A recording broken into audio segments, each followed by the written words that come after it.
Hello. तो जम्मू कश्मीर में विधानसभा चुनावों का बिगुल जो है वो जब से बजा हुआ है तब से सियासत जो है वो काफ़ी गरमाई हुई है और तमाम इलाकों में देखने को मिल रहा है कि हर कोई पार्टी और हर कोई नेता, चाहे इंडिपेंडेंट हो या फिर किसी पार्टी के साथ एफिलेटेड हो, वो अपना पूरा जोर लगा रहा है, पूरा दमखम दिखा रहा है और क्या कुछ सियासत में नए मोड़ आ रहे हैं। और जो नेता जनता के बीच जाकर अपने ताल ठोक रहे हैं, जो दावे कर रहे हैं, क्या जनता उन दावों को एक्सेप्ट करेगी? क्या इस बार की राजनीति, इस बार का चुनाव कुछ अलग देखने को मिलेगा? ये तमाम तरह के जो सवाल हैं ये हर कोई शख्स जानना चाहता है। आज हम बात इसी मुद्दे को लेकर करेंगे और ख़ास तौर पर मेंढर विधानसभा क्षेत्र जो असेंबली कॉन्स्टिट्यूंसी मेंढर है, मेंढर को लेकर बात करेंगे। मेरे साथ मेरे छोटे भाई दिलशाद कादरी, जो कि अभी अपनी पढ़ाई जो है वो पूरी करके जो है अब आगे की प्रक्रिया जो है वो शुरू करेंगे। अब मैं दिलशाद कादरी नहीं कहूँगा, एडवोकेट दिलशाद कादरी कहूँगा। तो दिलशाद, आपका बहुत बहुत स्वागत है। एडवोकेट नाम लगने के बाद शायद हमारा पहला इंटरव्यू आपके साथ। तो दिलशाद से डीपली जानेंगे क्योंकि इससे पहले का इनका जो सफ़र रहा है एज ए स्टूडेंट, ये तो काफ़ी मुद्दों पर, डेवलपमेंट के मुद्दों पर, तमाम तरह के मुद्दों पर जो है ये अपनी आवाज़ मेंढर से रखते थे। तो दिलशाद, सबसे पहले मेंढर से ही शुरुआत करेंगे हम, ठीक है? दिलशाद से हमने टाइम लिया कि कहीं बाहर थे तो जा रहे थे ये वापस कहीं पे, तो मैंने कहा कि चलो दिलशाद से जो है वो बातचीत कर लेते। दिलशाद, पहला सवाल ही मेंढर से, क्योंकि मेंढर में अभी तक जो खबरें आ रही हैं, जो सोशल मीडिया के माध्यम से ये हम देख रहे हैं कि काफ़ी दिग्गज जो है वो मैदान में उतर चुके हैं, है ना? काफ़ी दिग्गज, चाहे वो राजनीतिक पार्टियां हो या फिर इंडिपेंडेंट हो, तो काफ़ी अपना दमखम दिखा रहे हैं। मेरा आपसे सीधा सवाल ये रहेगा दिलशाद कि आप जिस एरिया से ताल्लुक़ रखते हैं, मैं भी उसी एरिया से ताल्लुक़ रखता हूँ, तो as a youth, as a young, आप पहले अपने एरिया को किस तरीके से देखते हैं? और 10 साल के बाद ये जो चुनाव हो रहा है, इस चुनाव में क्या कुछ होगा ये आगे बात करेंगे। बहरहाल मैं आपसे यही जानना चाहता हूँ कि युवा जो है मेंढर का, बॉर्डर एरिया है, 3 तहसीलें हैं, युवा क्या सोच के इस बार इलेक्शन में कंटेस्ट करेगा, अपना वोट कास्ट करेगा? बेंगे, आप भी एक यंगस्टर हैं, उसी इलाके से ताल्लुक़ रखते हैं, क्या कहेंगे इसको? देखिए, सबसे पहले तो थैंक यू राही भाई। आपने एडवोकेट कहा, बट आप जो हमेशा कहते थे सोशल एक्टिविस्ट नहीं कहा आपने। चलिए, लाइटर मूवमेंट के लिए देखिए, सबसे पहले मैं ये कहना चाहूँगा, वो तो आप हो ना सोशल एक्टिविस्ट में, शुक्रिया। मैं ये कहना चाहता हूँ कि हमारे इलेक्शंस होने जा रहे हैं, हर इलेक्शन में उम्मीदें पलती हैं। 10 साल बाद इलेक्शन होने जा रहे हैं।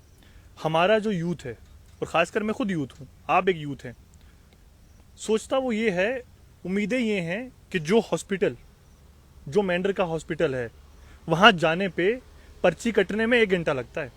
हेल्थ की बात करें, इंफ्रास्ट्रक्चर हमारे सामने है, वेंटिलेटर्स हमारे सामने हैं, सर्जरीज कितनी होती है हमारे सामने हैं। तो जब उस हेल्थ की बात होती है तो वो यह सोचता है कि ये हमारा हेल्थ कब बेहतर होगा। 70 साल में तो नहीं हुआ। फिर हम बात करते हैं रोड्स की। आज रोड्स की क्या हालत है? आज उन रोड्स पे ऐसी ऐसी जगह पे हैं जहाँ भैंसें चलने के काबिल नहीं है, वो भी अवॉइड करती है उन रास्तों पे चलना। युवा सोचता है उन रोड्स के बारे में। मेंढर का युवा सोचता है कि एजुकेशन में जो गवर्नमेंट स्कूल्स हैं, जो प्राइमरी स्कूल्स हैं, जो हायर सेकेंडरी स्कूल्स हैं, वहाँ स्टाफ की कमी बार बार दर्ज होती है कि यहाँ पे टीचिंग स्टाफ की कमी है। युवा सोचता है उन स्कूल्स का इंफ्रास्ट्रक्चर के बारे में। आज वो इंफ्रास्ट्रक्चर है, आज गवर्नमेंट टीचर्स जो हैं उनके खुद के बच्चे उन स्कूल्स में नहीं पढ़ते, और आप देखिए दिन ब दिन रिड्यूस होते जा रही है। वहाँ पे लोग गवर्नमेंट स्कूल्स को छोड़ रहे हैं, प्राइवेट स्कूल्स को। अब दिल्ली में देखिए क्या हो रहा है, लोग प्राइवेट स्कूल से लेकर वो गवर्नमेंट स्कूल्स में, क्योंकि इंफ्रास्ट्रक्चर वैसा है, एजुकेशन वैसा है। तो हमारा एजुकेशन जो सेक्टर है उसको बेहतर चाहता है नौजवान, युवा की बात हो तो युवा चाहता है कि एक गुफा, पुरानी हिस्टोरिकल बिल्डिंग बनी है मेंढर में, मिनी सेक्रेटरीट, 2010 से लेकर आज तक। युवा चाहता है कि वो गुफा पब्लिक के लिए इस्तेमाल हो, वहां पब्लिक ऑफिसर्स आए, उसे कंप्लीट किया जाए। युवा चाहता है कि हमारा जो सबसे बड़ा वहाँ, क्योंकि बॉर्डर एरिया है, बंकर्स के इश्यूज हैं। बंकर्स की हकीकत क्या है कि गवर्नमेंट ऑफ इंडिया से कितना पैसा आता है और जमीनी सतह पे कितना पैसा लगता है। युवा सोचता है उन बंकर्स के बारे में। मेंढर का युवा सोचता है कि हमारी जो अनएम्प्लॉयमेंट है, बेरोजगारी है, पिछले 70-75 साल आज़ादी के बाद सबसे पीक पे अनएम्प्लॉयमेंट है, और उसमें मेंढर भी है। उसके बारे में सोचता है युवा। युवा सोचता है कि यूनिवर्सिटी कैंपस हमारे धरना शास्त्र में होना चाहिए था, वो नहीं है। कब बनेगा, कब कंप्लीट होगा, ये सवाल पूछता है युवा। युवा हर साल 5 साल के बाद, चले इस बार 10 साल के बाद डीडीसी में तो अभी वोट दिए थे। युवा हर साल सवाल पूछता है, और युवा ये भी पूछता है कि आप बताइए क्या हमारे टूरिज्म पोटेंशियल्स नहीं है। आप पीर पंजाल की मैं एक बात कर लूं कि टूरिज्म मेंढर में, पुंछ में, रजौरी में हर जगह है। हिस्टोरिकल प्लेसेस हैं। आप रामकुंड मंदिर की बात कर लीजिए, आप छोटे शाह बादशाह की, ये टूरिस्ट स्पॉट्स नहीं बन सकते, ये रिलीजियस प्लेसेस नहीं है। आप हिस्टोरिकल प्लेसेस नहीं है हमारे पास साईं मीरा बाबा है, गुरुद्वारा है पुंछ में, रजौरी में दरगाह है, उसके साथ चिंगस फोर्ट है। तो ये जब सारी एम्प्लॉयमेंट आएगा, ये माफ कीजिएगा, जो टूरिज्म आएगा, इससे एम्प्लॉयमेंट जनरेट नहीं होगा, इससे विकास नहीं होगा पुंछ रजौरी का। ये तो सोशल मीडिया का शुक्रिया है कि इंस्टाग्राम के थ्रू, रील्स के थ्रू ये एक्सप्लोर हुआ, हमें पता चला कि हमारे एरियाज में ये सब है। हाँ, तो युवा जो सोचता है राही भाई, ये सारे जो पॉइंट्स हैं, कहीं ना कहीं इनसे पूछिएगा कि जो लोग देख रहे हैं ये इन चीजों पे सवाल कर रहे हैं अपने नेताओं से, या देख रहे हैं उनकी क्रेडिबिलिटी कि जो लीडर को आप इलेक्ट करने जा रहे हैं उसकी एजुकेशन क्या है। क्रेडिबिलिटी तो सामने है ना, एजुकेशन को भी छोड़ दीजिए। एक लीडर जब नया भी चेहरा होता है तो वो लोगों के सामने है कि वो बांटने की राजनीति करता है या जोड़ने की राजनीति करता है। वो लोगों की डेवलपमेंट की राजनीति कर सकता है क्योंकि उसकी क्रेडिबिलिटी सामने है। इतने सालों से उसने किस तरीके से लोगों के काम किए। चाहे मैं अगर कल इलेक्शन लड़ने की बात कहूँ तो मेरा एक्टिविज्म करियर तो लोगों के सामने है ना, कि मेरे पोटेंशियल्स क्या है, मेरे लीडरशिप की क्वालिटीज क्या है मेरे अंदर। तो वो सारी क्वालिटीज लोगों को पता है। हमारे इश्यूज हमारे सामने। आप मुझे बताइए, अगर मुझे वो सिटी के अंदर, ये बड़ी शर्मनाक बात है कि मुझे अगर वॉशरूम जाना पड़ेगा तो मैं 5 किलोमीटर दूर भाग के घर जाऊंगा, क्योंकि वॉशरूम्स की जो 2-4 हैं उसकी कंडीशन नहीं तो है। आप यकीन मानिएगा कि मेंढर के अंदर कितना लोगों का आना जाना रहता है और कितना भीड़ भाड़ वाला एरिया है, तो महिलाओं की जो लेडीज हैं उनको कितने प्रॉब्लम होगी। देखिए आप, ये बहुत अच्छी बात कही आपने। आप देखिए, कोई अगर माँ बच्चे को दूध पिलाना चाहेगी, क्या मिल्क फीडिंग रूम है? नहीं है। कितनी शर्मनाक बात है राही भाई, एक माँ अपने बच्चे को दूध नहीं पिला सकती मेंढर में। इससे बड़ा कुछ शर्मनाक हो सकता है? कि हम डेवलपमेंट की बात करें, बारिशें हो तो ड्रेनेज सिस्टम का हाल देख लीजिए सिटी का। अगर यूं ही वेस्ट मैनेजमेंट, बाढ़ आ जाती है, वेस्ट मैनेजमेंट का हाल देख लीजिए, ऐसा लगता है दिल्ली है। भाई इतनी बड़ी सिटी तो नहीं है ना कि आप इतना पानी को वो ना कर सके।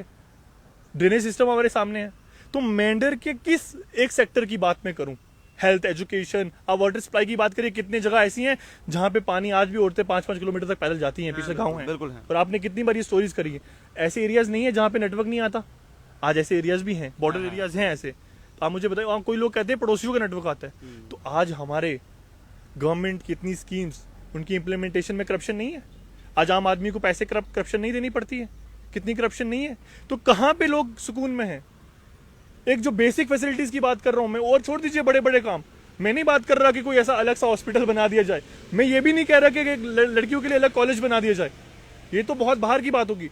70 साल में मेंढर के हॉस्पिटल में आपको कहा जाता है कि आप सीरियस हैं, आप निकल जाइए आगे। हाँ, क्या किया जी, शिफ्ट कर दिया। कई लोगों ने अपनी जानें भी गंवाई है। पिछले दिनों में मेरे हमने शलिंग में भी देखा और बहुत जगह देखा। तो आप उस पे बात करेंगे। तो मैं कहने का मकसद ये था मेरा, आपने जो सवाल किया कि युवा क्या चाहता है, सोचता है, ये सारे इश्यूज हैं। और इन सारे इश्यूज पे हमेशा कास्ट की पॉलिटिक्स बारी पड़ी है। और आज भी जो लोग जा रहे हैं, आप देख लीजिए किसके एजेंडे में ये चीजें हैं, कौन खुल के कह रहा है ये, है ना। तो क्या डीडीसी के बाद जो ठेकेदारी सिस्टम चला, कितना फायदा हुआ लोगों को? मैं कहता हूं किस लेवल का इंफ्रास्ट्रक्चर बनाया गया है। माफ करिएगा, मैं इसी के साथ एक मेरे जहन में एक सवाल और आ गया। ये सारे मुद्दे जितने भी आप गिना रहे हैं, ये सब वहाँ के लोगों की, आम युवाओं की नीड है जी, जिसमें आप भी हो, मैं भी हूँ। लेकिन मैं आपसे ये जानना चाहता हूँ कि इस बार का जो चुनाव है, आपने देखा कि क्योंकि हम पहले मेंढर से ही बात कर रहे हैं कि मेंढर विधानसभा क्षेत्र की जो पॉलिटिक्स है, जो राजनीति है, वो दावा रखती है दिल्ली तक। जी, बड़े बड़े नेता हैं, मैं तो पर्टिकुलर किसी का नाम नहीं लूंगा, ना आपसे पूछूंगा कि किसी के, हमारे जितनी भी राजनीति वहां पर रही है, क्या इन सभी मुद्दों के पीछे वो राजनीति जिम्मेदार ठहराते हैं?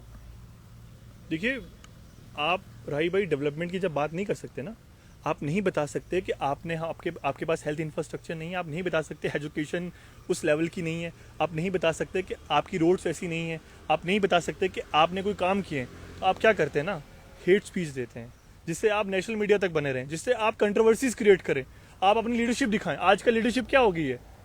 लीडरशिप हो गई है कि आप मसाला मैं आप ऐसी कंट्रोवर्शियल बात कर दूंगा कि जो मैं डेवलपमेंट की बात करूं सीधा वायरल वो बात हो जाएगी। ज्यादा लोग वही मतलब हाँ, इस चीज़ को- तो लोग हमारे नहीं जी ये तो किंग है। क्या किंग है जी?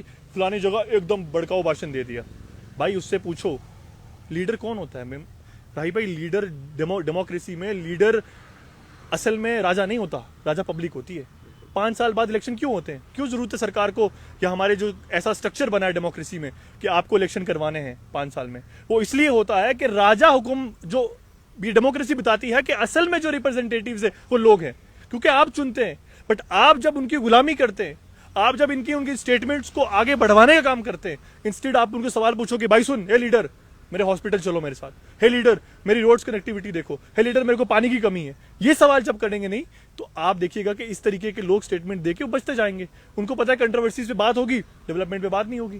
तो आपको जो सवाल था उसका आंसर यही है कि वो डेवलपमेंट करते नहीं है। और कुछ ब्लाइंड लोग, देखिए लोगों से अगर उनको लगेगा कि लोग उसको सपोर्ट नहीं करेंगे, उस चीज को आगे बढ़ाने का काम नहीं करेंगे, तो मुझे नहीं लगता इस तरीके की स्टेटमेंट को लीडर देगा। तो दिलशाद, क्या इन सभी मुद्दों को लेकर इस बार का जो चुनाव है, जो युवा पीढ़ी है, यंगस्टर हैं या तमाम जो लोग हैं, क्योंकि मैंने देखा कि लोग काफ़ी प्रताड़ित हैं, लोग दुखी हैं, अंदर से जो है वो हर्ट हैं लोग कि हम क्या कर रहे हैं, क्या हो रहा है। तो इन सभी मुद्दों को लेकर क्या आपको लगता है कि मेंढर की जनता वोट जो है वो अपना इन मुद्दों को लेकर कास्ट करेगी? देखिए ये तो ऐसा क्योंकि सवाल है। आप मेंढर में थे, काफ़ी लोगों से मिले होंगे, काफ़ी मतलब कि जिस एरिया से आप ताल्लुक़ रखते हैं सब लोगों से मिले होंगे, तो क्या ऐसा लोगों से बातचीत हुई कि जनता चाहती है कि अपने इलाके की तरक्की हो, डेवलपमेंट हो, आगे बढ़े? क्या इन मुद्दों को लेकर जो है चुनाव में जो है वो भाग ले सकते हैं? जी राय भाई, देखो ये सवाल ऐसा है जिसका मैं जवाब तो नहीं दे सकता पूरे तरीके से, मगर ये कह सकता हूँ कि काफ़ी नौजवान इस बारे में सोच रहे हैं कि जो इससे पहले हमारी पॉलिटिक्स हुई है। देखिए हमारे साथ दिक्कत ये हुई, हमारे साथ जो सबसे बड़ा धोखा हुआ कि हमें गुज्जर पहाड़ी के नाम पे बांटा गया हमेशा से। कास्टिज्म के नाम पे। मैं यहाँ पे जो लोग हमें सुन रहे हैं और जो इसके बाद सुनेंगे, आप सिर्फ 2 चीज़ें देख लीजिए। आप एक गुज्जर बेल्ट एरिया देख लीजिए, पहाड़ी बेल्ट एरिया देख लीजिए। हम भी डिवाइड कर देते हैं दोनों एरियाज, दोनों तरीके के MLAs बने इसमें। आप उन दोनों तरीके की डेवलपमेंट देखिए। वो बांटा गया उन दोनों को, उन दोनों के बांटने पर लोगों ने राजनीति कर कर सत्ता भी हासिल कर ली, मगर एक चीज़ कॉमन क्या रहेगी कि डेवलपमेंट दोनों की बराबर हुई, मतलब कुछ नहीं हुआ। तो यही हकीकत है, लोग इस चीज़ को समझ रहे हैं, मगर क्या लोग पूरे तरीके से तैयार हैं? मुझे यकीनन लगता ही नहीं है कि लोग उस तरह से तैयार हैं। बट इसी माध्यम से मैं ये कहना चाहूँगा कि ज़रूरत है कि अब हम अपना रिप्रेजेंटेटिव चुनने का जो चश्मा है उसको बदलने की ज़रूरत है कि हम एक क्राइटेरिया फिक्स करें कि इस क्राइटेरिया के अंदर कौन आता है, उसमें हमारी डेवलपमेंट आती है, उसमें सबसे बड़ी लीडर की क्रेडिबिलिटी और स्टेबिलिटी आती है कि वो किस तरीके से। कल हम किसी असेंबली में गूंगा भेज दें जो यहाँ आवाज़ नहीं आपके इशू की उठा सकता, तो असेंबली में क्या उठाएगा? तो हमें इस बारे में सोचना। आपका सवाल था कि क्या चेंजेस हुए हैं, मैं समझता हूँ कुछ हद तक नौजवानों में है, पूरे तरीके से तो नहीं है, पर पूरे तरीके से अगर 20-25 दिन में कोशिश की जा सकती है कि उन लोगों को भी बताया जाए इस माध्यम से कि आप अपना नहीं, लोगों का भी एक मुफाद परस्ती है, लीडर्स की सारी गलती नहीं है। आप जब जाते हैं लीडर के पास कि मुझे एक खम्बा दे दीजिएगा इलेक्शन के बाद, मुझे एक मेरा बाथरूम दे दीजिएगा इलेक्शन के बाद, मुझे, या फिर मैं आपको पैसे ले लूँ आपसे इलेक्शन के लिए 20,000 दे दो, मेरे इतने वोट हैं, तो फिर आप कौन सी, आप तो नस्लों का सौदा कर रहे हैं ना।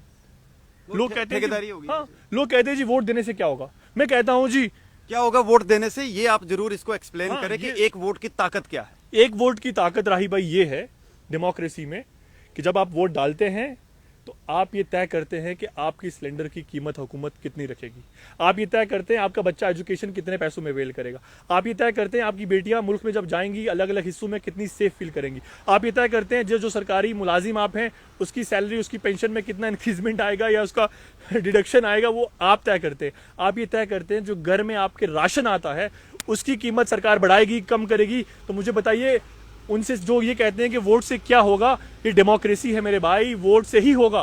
वोट से ही आपके बच्चों को कितना एम्प्लॉयमेंट मिलेगा, जो आप चाहते हैं कि मेरे बच्चे को रोजगार मिले तो वोट तय करेगा। आप चाहते हैं कि आपके एरियाज में आपका हेल्थ इंफ्रास्ट्रक्चर, एजुकेशन, आप हर जो आपकी गाड़ी में पेट्रोल डलता है वो वोट तय करेगा। सरकारें वोट ऊपर नीचे करती है ना। तो ये सारी चीजें, लोग कहें कि वोट से क्या होगा, मैं उनसे कहूंगा वोट से ही सब होगा। वोट नहीं दोगे तो कुछ नहीं होगा। इसलिए आप जब सरकार चुनते हैं, चाहे सेंट्रल गवर्नमेंट हो चाहे स्टेट गवर्नमेंट हो, आप तय करते हैं कि आने वाले 5 साल आपके कैसे होंगे। तो मेरी लोगों से गुजारिश है कि 8 अक्टूबर को के बाद आप सोशल एक्टिविस्टों को कॉल मत करिएगा फलाना इशू है, जरा बोलिएगा। वो हमें रिस्पॉन्सिबल समझते हैं। कोई हम अगर किसी इशू पे आवाज ना उठाए, लोग नाराज हो जाते हैं, जी आपने फलाने इशू पे नहीं उठाई, जबकि वो सवाल उस रिप्रेजेंटेटिव से बनता और अभी वो ब्लाइंड हो चुके हैं। अभी वो गुज्जर पहाड़ी है। 5 महीने बाद देखिएगा आपके पास भी, जल्दी साहब वो फलाना हमारा इशू नेता नहीं सुन रहा। तो भाई हमें क्यों बना रहे हो? जो असल में रिप्रेजेंटेटिव उसको हम तो करेंगे जितना हमें अपनी प्रोफेशनल लाइफ के जनता को सीधा सवाल उनसे पूछना चाहिए। बिल्कुल पूछना चाहिए। हम लोग तो प्रोफेशनली, जर्नलिस्ट अपना काम करेगा, मैं एज एन जहां भी प्रोफेशनल हूं, मैं उसके अलावा जो वक्त निकले आपकी आवाज उठाने की कोशिश करूंगा। बट असल में जो आपकी आवाज है आपने उठाना है। और जीतने के बाद सबसे बड़ी डेमोक्रेसी में ताकत क्या होती है राई भाई? वो क्रिटिसिज्म है, कि आप सरकार को सवाल करें, आप नेताओं को सवाल। यहाँ क्या होता है, 5 साल वोट देते थे, उसके बाद डिफेंड करते हैं, जी हमारे नेता ने 5 साल ये किया। नहीं, एक सवाल और रहेगा दिलशाद, बिना नाम लिए, क्योंकि मैं नहीं सोचता हूँ कि किसी का नाम लेके, क्योंकि फिर वो हो जाएगा कि मैं ये जानना चाहता हूँ आपसे कि अभी जो मेंढर का ये चुनावी माहौल जो गहमा गहमी चल रही है, रेगुलर मैं बेशक अभी थोड़ा सा बाहर हूँ किसी अपने काम को लेकर, लेकिन मैं प्रॉपर अपने एरिया में वॉच कर रहा हूँ कि क्या राजनीति चल रही है, मतलब कि किस तरीके से सब लोग अपना अपना दमखम दिखा रहे हैं।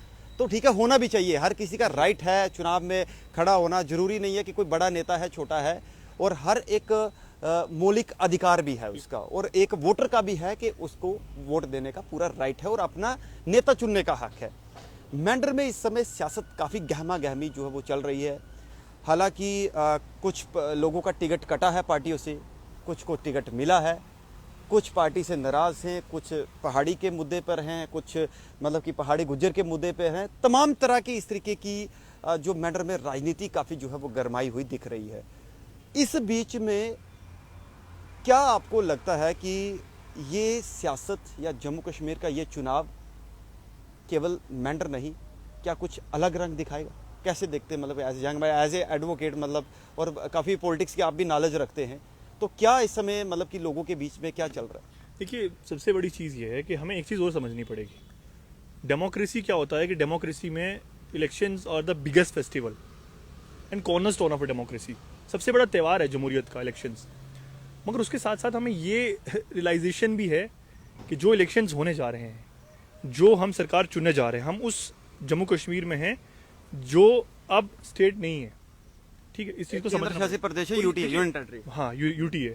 अब ये क्यों मैं कह रहा हूँ, क्योंकि देखिए, सत्ता क्यों, हम किसी को पावर क्यों दे? हम इलेक्शन में रिप्रेजेंटेटिव्स क्यों इलेक्ट करते हैं? कि उनके पास पावर है, सत्ता है।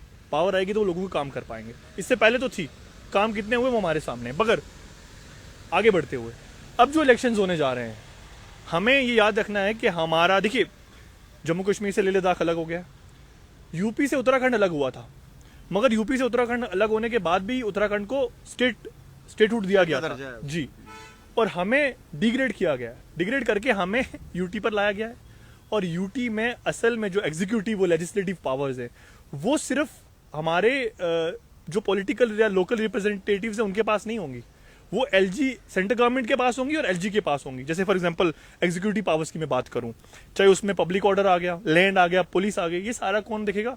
एलजी देखेंगे। और बाकी फाइनेंस से लेकर सारी चीज़ों में उनका कितना इंटरफेरेंस रहेगा, अगर वो यूटीज लॉ समझाने बहुत लंबी कहानी हो जाएगी। मगर इन शॉर्ट में ये कहना चाहता हूं कि जम्मू कश्मीर में इस बार जो इलेक्शन होने जा रहे हैं वो सबसे कमजोर, पिछले 75 साल में सबसे कमजोर चीफ मिनिस्टर हम इलेक्ट करने जा रहे हैं, और सबसे कमजोर रिप्रेजेंटेटिव इलेक्ट करने जा रहे हैं, क्योंकि ये लोग अब सेंटर के भरोसे हैं। तो हम इनके भरोसे कैसे रहें? तो अगर मैं ये कहूं कि नहीं जी ये पूरा बदलाव हो जाएगा, नहीं, स्टेटहुड नहीं है हमारे पास, अब उसको यूटी बना दिया गया। और एक आपने देखा होगा कि ऐप होती है, फेसबुक होती है, फेसबुक लाइट होती है, वैसे ही है। अभी डेमोक्रेसी, यहाँ पे डेमोक्रेसी लाइट चल रही है, हमारे पास वो पावर्स ही नहीं है, वो रिप्रेजेंटेटिव्स के पास वो पावर्स नहीं है। तो अनफॉर्चुनेट पार्ट पॉलिटिकल पार्टीज का ये है कि जहां पे उनको स्टेटहुड की लड़ाई लड़नी चाहिए थी, जहां उन्हें मेक श्योर करना चाहिए था कि हम जम्मू कश्मीर को पहले वो ऑटोनॉमी दें, पॉलिटिकल ऑटोनॉमी दें जो बाकी रियासतों में है। हमसे तो वो पॉलिटिकल ऑटोनॉमी छीन ली गई, हम तो यूटी पे हैं, हमारे पास हमारी पॉलिटिकल ऑटोनॉमी को रिड्यूस कर दिया गया। देखिए ना, इलेक्शंस होते हैं, क्यों होते हैं इलेक्शंस? इंश्योर करने के लिए कि ऑफ फॉर और बाय द पीपल हो, ठीक है, गवर्नमेंट जो है। अब इस तरीके के हालात में जहां पे आपका स्टेट यूटी बन चुका है और अगर सरकार चुनी जाएगी तो मोहताज रहेगी एलजी साहब का, वो मोहताज रहेगी सेंट्रल गवर्नमेंट का। तो आप देख लीजिए किस तरीके की डेवलपमेंट हो सकती है। और रही पॉलिटिकल पार्टीज की क्रेडिबिलिटी नहीं है, लोग शिफ्ट नहीं कर रहे। हम मुझे बताइए कौन सा सत्ता दल है अभी जो आइडियोलॉजी कॉम्प्रोमाइज करके कोalition गवर्नमेंट किसी भी सरकार से बना सकता है। अब किसी से मतलब मैं नहीं नाम नहीं लूंगा, बट वो किसी से भी बना सकते हैं। हम सब जानते हैं इनकी क्रेडिबिलिटी कि इससे पहले भी ये लोग किसी भी पार्टी के साथ जा सकते। जब पार्टीज की अपनी आइडियोलॉजी नहीं है, पार्टीज की अपना क्रेडिबिलिटी नहीं है, वो सत्ता के लिए किसी के साथ जा सकते, तो नेताओं की क्रेडिबिलिटी की बात तो मैं करूंगा ही नहीं। आइडियोलॉजी तो रही नहीं रही भाई। वो पुराने सिक्के थे कि अटल बिहारी वाजपेयी जिंदगी भर अपनी पार्टी में गुजार दिए, और जो बड़े बड़े नेता या और बड़े पॉलिटिकल लोग थे, कांग्रेस हो, बीजेपी हो, जनता दल हो, जितने भी पुराने संगठन थे, वो लोग अपनी जिंदगियां गुजार रहे। अभी बहुत कम लोग हैं ऐसे, आप चुनने में आएंगे 2-4 आपको दिखेंगे हर डिस्ट्रिक्ट में। तो वो क्रेडिबिलिटी नहीं है आज लीडर्स में। तो वैसा ही हाल है, वैसा स्टेट का हाल है। स्टेट की भी क्रेडिबिलिटी आज क्या होगी, यूटी बन के पॉलिटिकल पार्टीज की भी होगी और इनकी भी होगी। तो दिलशाद, अब मैं एक चीज़ और आखिर में आपसे जानना चाहूँगा कि एक तो इंटरव्यू के एंडिंग में हमें मतलब कि जो लोग देखते हैं या जिन लोगों से मतलब कि हमारे इस चैनल को, उनसे हम वोट की अपील जरूर करेंगे, है ना। जो हमारा एक है कि हर किसी को अपना वोट जो है वो कास्ट करना चाहिए। दिलशाद, एक इससे जुड़ा हुआ और सवाल है कि खित्ता पीर पंचाल की अगर बात करें, पूरे पीर पंचाल की, अब मेंढर की बात होगी क्योंकि मेंढर से ताल्लुक़ रखते हैं, स्पेशली वहाँ से होगी, और क्या कुछ जम्मू कश्मीर यूटी में चल रहा है उसको भी आपने विस्तार से बताया। लेकिन पीर पंचाल की बात करें कि पीर पंचाल में इस समय पॉलिटिकली घमासान चल रहा है। लोकसभा में जो लोकसभा का चुनाव हुआ है, उस चुनाव को अगर देखा जाए, और इस चुनाव में अंतर मैं इसलिए कह रहा हूँ कि काफ़ी ज़्यादा लोगों के मुद्दे हैं, काफ़ी लोग अपनी जो है वो ग्रीवेंसेस उठा रहे हैं। तो क्या पीर पंचाल की सियासत में कुछ बदलाव आएगा? क्या लोग मतलब कि उस तरीके का भरोसा जताएंगे? कैसे देखते हैं आप? देखिए राय भाई, क्या होता है कि पीर पंजाल रीजन है, और जब पीर पंजाल की बात आती है तो मुझे लगता है ना, मैं कुछ सेक्टर्स आपको गिनाना चाहूँगा। टूरिज्म हो गया, रेलवे लाइन की बात थी, और मुगल रोड अगर 24 आवर्स तो बहुत बड़ा एक जी, अगर उसको 24 आवर वे बना दिया जाए, ठीक है। ये 3-4 ऐसे इश्यूज हैं जो कॉमनली पीर पंजाल के मेंढर कॉन्स्टिट्यूएंसी असेंबली की बात हो या फिर अलग असेंबलीज की बात हो, सबसे जुड़ा हुआ है, पूरे रीजन से जुड़ा हुआ है। इस रीजन की ये कॉमन इशू है। कॉमन इशू क्या है? टूरिज्म। अगर समझ लीजिए आप, चिंगस में टूरिज्म आता है, उससे ग्रोथ है। पुंछ जो बुद्धा यात्रा होती है, बाबा, हाँ, तो वहाँ कितना टूरिज्म आएगा, उससे हमारी वो नहीं है। उसको और कितने लेवल पे बढ़ाया जा सकता है, तो ये कौन करेगा? ये पॉलिटिकल रिप्रेजेंटेटिव्स की जिम्मेदारी होती है कि असेंबली में जाकर वो एक साथ रीजन की, देखिए रीजन कब बढ़ता है, जब सब साथ क्या क्या है।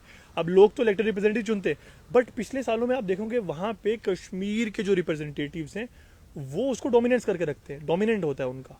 ये लोग बोलते हुए नजर नहीं आते, ये वहाँ इश्यूज को रिप्रेजेंट करते नजर है। इसलिए पीर पंजाल की आवाम से ये मेरी गुजारिश रहेगी, आपने वोट की अपील की, आपने रीजन की बात की, कि हमारे सबके सांझे हैं इशू, सांझे हैं। जब इशू सांझे हैं तो जो वोट देने की हमारी ताकत है उसका इस्तेमाल करें, तो वो भी साझा कॉज होना चाहिए। कॉज क्या है? कि रीजन को आगे ले जाना है। हमारे पास रजौरी में तो जीएमसी है, पुंछ में नहीं है, ठीक है। अब पुंछ में गवर्नमेंट मेडिकल कॉलेज लाएगा कौन? हमारे पॉलिटिकल रिप्रेजेंटेटिव। तो क्या वो पुंछ का एमएलए की जिम्मेदारी है? वो मेंढर के एमएलए की भी जिम्मेदारी है, वो सुरंगकोट के एमएलए की भी जिम्मेदारी, और रीजन के तौर पे रजौरी को भी सपोर्ट करना चाहिए। वुमेन्स कॉलेज की बात हो या बड़े प्रोजेक्ट्स या बड़े चीज़ें, जिससे असल मायनों में समाज बड़े तौर पे बदलता है। क्योंकि जैसे ऐसा एक वुमेन कॉलेज आएगा जहाँ पे एजुकेशन हासिल होगी, बच्चियाँ बाहर जाने की जगह यहाँ आएगी, हो सकता है बाहर के बच्चे भी यहाँ पढ़ने आए। तो इस तरीके का जब तक माहौल नहीं बनेगा, देखिए सोचना पड़ेगा। आप मुझे बताइए, हकीकत ये है कि इन सारे मुद्दों पे कहाँ बात हो रही है। अभी आप देख लीजिए ना, कौन सा नेता किस बात पे छाया हुआ है सोशल मीडिया में। वो इन सब इशू पे नहीं है कि किसी नेता ने एजुकेशन पे कह दिया कि मैं एजुकेशन प्रोवाइड करूंगा। डिबेट हो रही है जी, लोग वही डिबेट कर रहे हैं। डिबेट हो रही है, फलाना इतना बिकेगा, फलाने का रेट इतना लगेगा। तो मतलब ये कहानी चल रही है, फलाना इस पार्टी में जाएगा, फलाना 6 को विड्रॉ कर लेगा। तो जबकि ये नहीं कि आप, हमारा जो बेसिक मुद्दा है, मतलब कि जो बेसिक नीड्स हैं हमारे, जिस लोग कहें जी कास्ट खतरे में है, आप पता नहीं शायद ईमान खतरे में होगा किसी का। लोग कहेंगे जी एहसान का बदला, एहसान कोई कह रहा है, कोई पार्टी कह रही है नहीं जी हम 70 वापस ला के देंगे। सब झोंक ले, किसी को खुद इलेक्शन ही लड़े उनके सीएम। अच्छा, एक चलो ठीक है, अब राजनीति की बात हो रही है। देखिए अपना दिलशाद, मैं अब थोड़ा जम्मू कश्मीर की पॉलिटिक्स को लेकर कुछ बड़े चेहरों की बात करूंगा जरूर। आपने जब जैसे ये कहा तो मेरे जहन में भी ये सवाल आ गया कि जो लोग सत्ता में इतने पावरफुल रहे, 2-2, 3-3 बार चीफ मिनिस्टर रहे, वो तीनों नेताओं ने ऐलान कर दिया कि हम चुनाव में प्रतिभागी नहीं रहेंगे, ना चुनाव लड़ेंगे। इवन कि एक बोर्ड बीच में आया कि गुलाम नबी आज़ाद ने जैसे ही कांग्रेस को छोड़ा तो अपनी वो पार्टी लेके आए डीपीएपी काफ़ी जोरों शोरों से उस पार्टी का हुआ। आज वो पार्टी टोटली जो है वो बिखरती नज़र आ रही है। इवन के गुलाम नबी आज़ाद साहब ने परसों ही एक स्टेटमेंट दिया कि डीपीएपी के जो हमारे कैंडिडेट जिनको टिकट्स दिया गया था कि मैं उनके लिए चुनाव प्रचार नहीं करूंगा और ना मैं खुद चुनाव लड़ूंगा। अगर किसी को कोई दिक्कत है तो वो अपना नॉमिनेशन फाइल वापस ले सकता है, जबकि उन्होंने इस चीज़ का हवाला अपनी हेल्थ को लेकर दिया। और ऐसे में उसके बाद एक और मतलब कि एक और पिक्चर निकल कर सामने आती है कि 4 उनके नेता अपना नामांकन जो है नॉमिनेशन विड्रा कर देते हैं।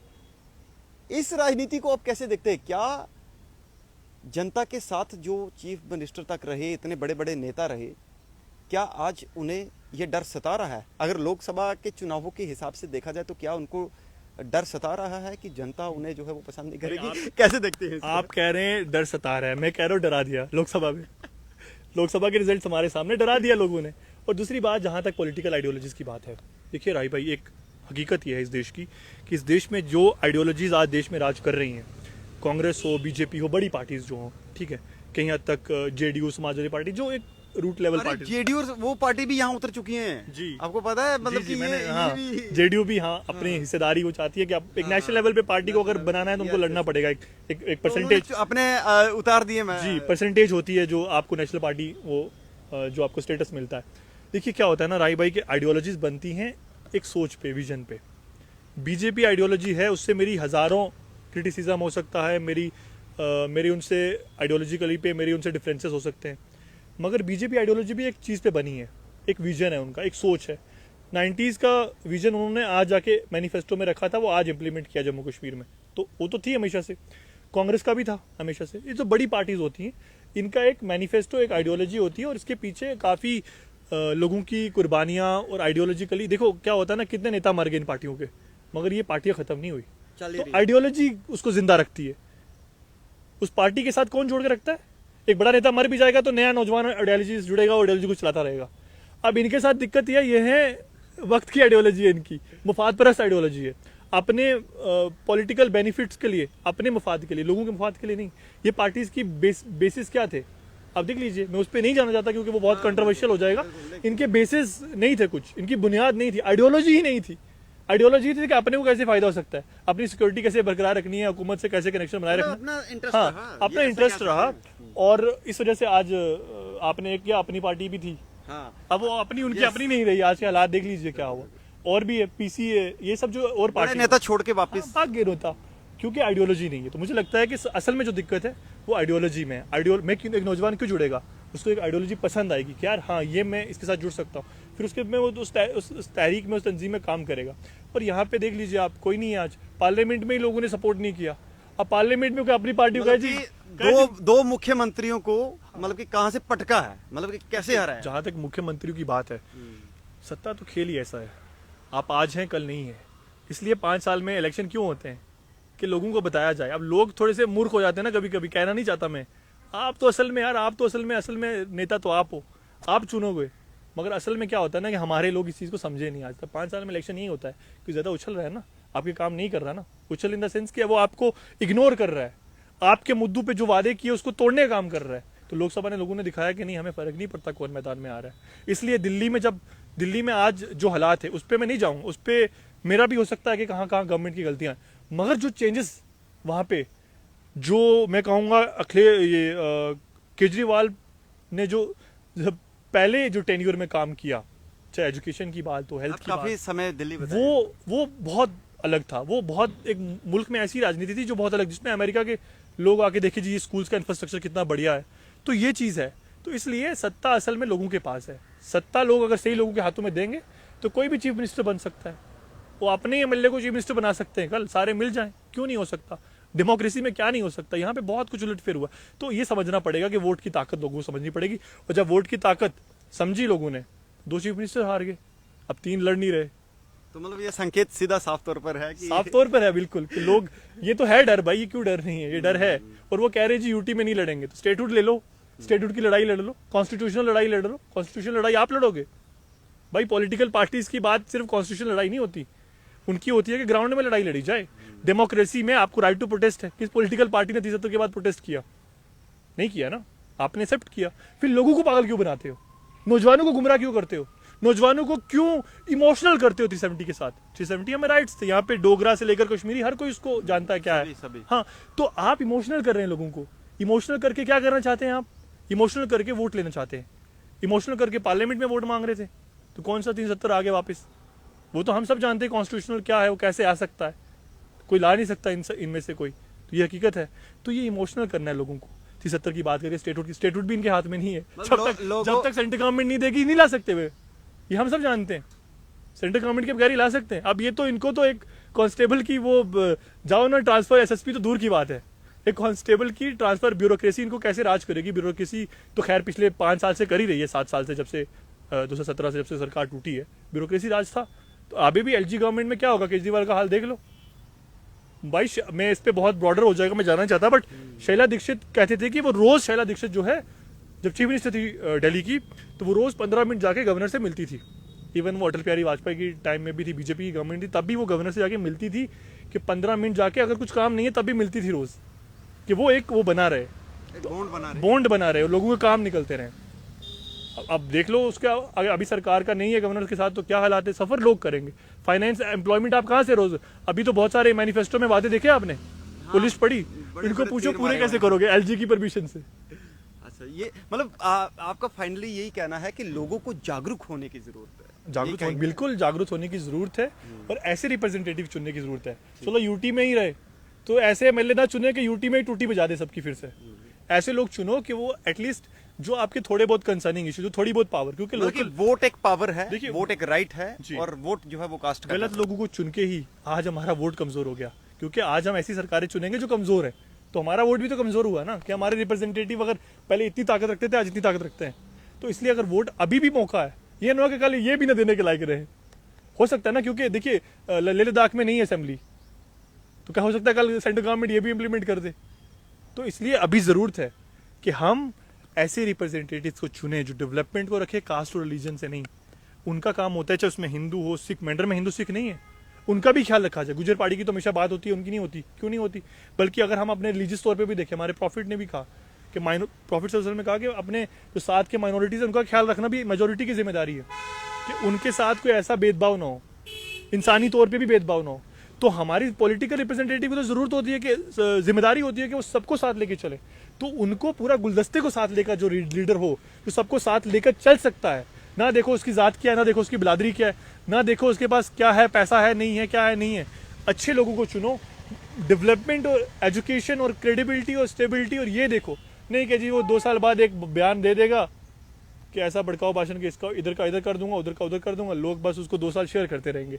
बड़ा तगड़ा स्टेटमेंट दिया, ऐसा स्टेटमेंट किसी लीडर ने दिया ही नहीं। तो उसका इम्पैक्ट क्या हुआ? बस ये, और जीतने के बाद जिम्मेदारी जो कुछ ज्यादा होती है कि क्रिटिसाइज करते रहो हर महीने, उसके खिलाफ प्रोटेस्ट, किसी अगर एमएलए के खिलाफ हर महीने प्रोटेस्ट होती, वो यहाँ जम्मू इन्होंने कोठियां बना ली है सबने, ठीक है, किसने कितनी कमाई, अब कितनी एमएलए की तनख्वाह, उस पर तो मैं नहीं जाऊंगा, कितने सीडीए फंड की बनी है वो भी नहीं जाऊंगा मैं, वो सबको पता है।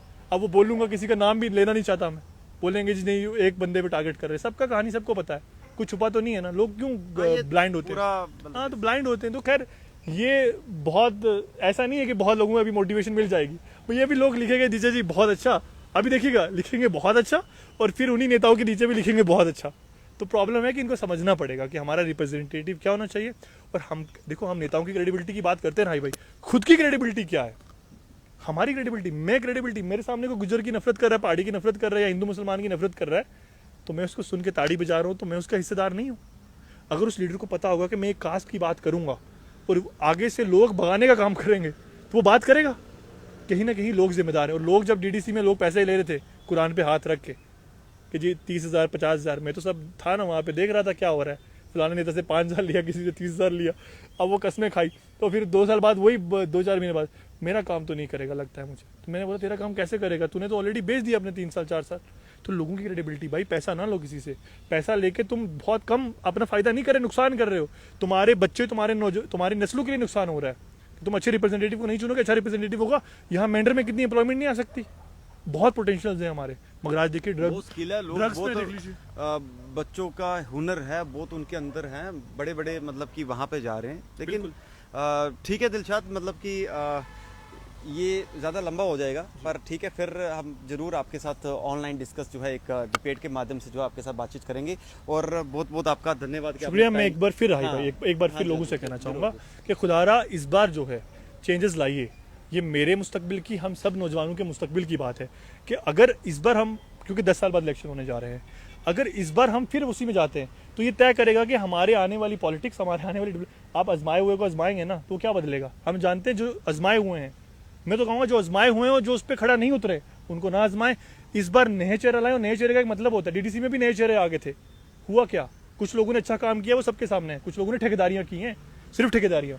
तो मैं ये कहना चाहता हूँ लोगों से कि इस बार एक बदलाव की राजनीति लाइए कि आने वाला जो वक्त हो, क्योंकि ये इलेक्शंस तय करेंगे कि हमारा जो पॉलिटिकल शेप है, डायरेक्शन है, वो हम किस तरफ दे रहे हैं। वो कास्टिज्म को खत्म करके डेवलपमेंट की तरफ दे रहे हैं, जो पुरानी चीजें उस पर दे रहे हैं। बहुत शुक्रिया। ठीक है, थैंक यू। ये थे दिलशाद कादरी, एडवोकेट दिलशाद कादरी, जो कि एक सोशल एक्टिविस्ट भी थे और अभी कर भी रहे सोशलिज्म, काफ़ी कई मुद्दों पर जो है वो बातचीत करते हैं।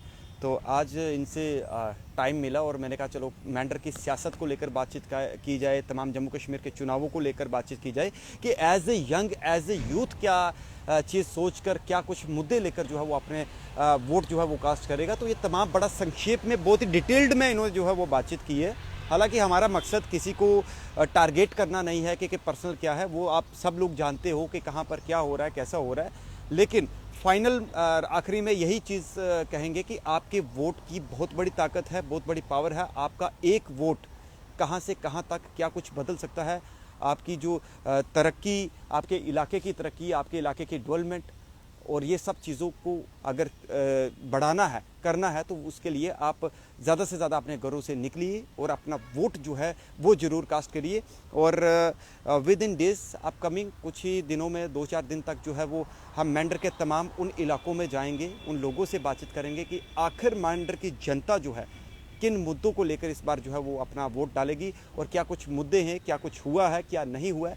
तमाम लोगों की जो बेसिक जो नीड्स है, ग्रीवेंसेस है, क्या कुछ उनके मुद्दे हैं, उस पर जो है विशेष चर्चा की जाएगी। अगर आपको ये वीडियो अच्छा लगा हो तो आप ज़रूर इसको शेयर करिएगा।